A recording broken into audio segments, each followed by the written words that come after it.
राधे राधे महाराज जी, आपके चरणों में कोटि कोटि प्रणाम।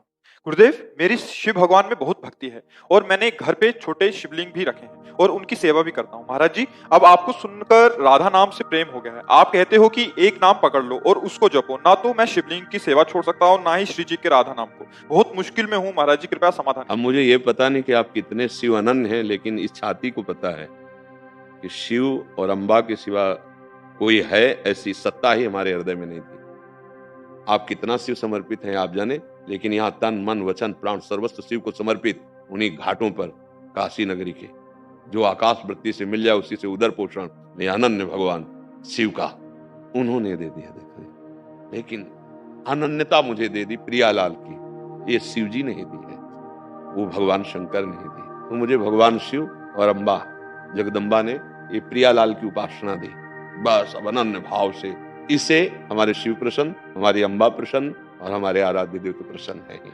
आप शिव उपासना करते रहिए, जब वो बदलेंगे तब आपको भ्रम खत्म हो जाएगा कि मैं शिव को छोड़ रहा हूं। नहीं, गौरांग गंगाधर भगवान शिव ही आपको दिखाई देंगे। इधर गौरी प्रियाजू के जो आभा है वो कर्पूर गौरम करुणावतारम, इधर गोरी घोरी जो हमारी प्रिया जी है, हाँ, आभा आपको वही नजर आएगी अपने आराध्य देव की, दूसरा कोई नहीं है।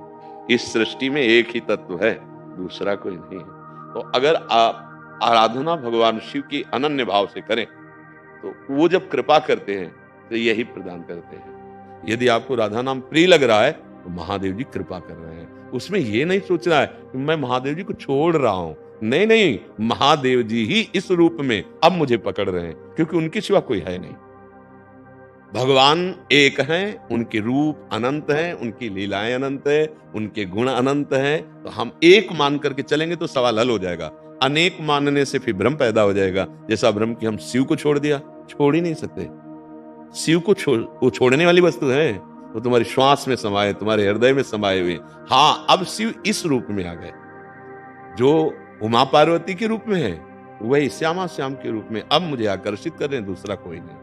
ये तो पक्का समझो, तत्व एक है, वो कब कहां कैसे आकर्षित करता है वो जाने, दूसरा कोई नहीं। तो समाधान चित्त का कर लीजिए कि शिव ही शिव है, दूसरा कोई नहीं। अब हम जहां हमारे मन को घसीट रहे हैं जगत गुरु भगवान शिव, तो हम मान रहे हैं कि वही इस रूप में घसीट रहे। अब कोई संशय ले, हम उनको छोड़ रहे हैं, ऐसा हो ही नहीं सकता। वही हमको इस रूप में मिल रहे हैं। अपने प्रीतम को पहचानना है, भगवान ही है, दूसरा कोई है नहीं। समझ पा रहे हैं आप?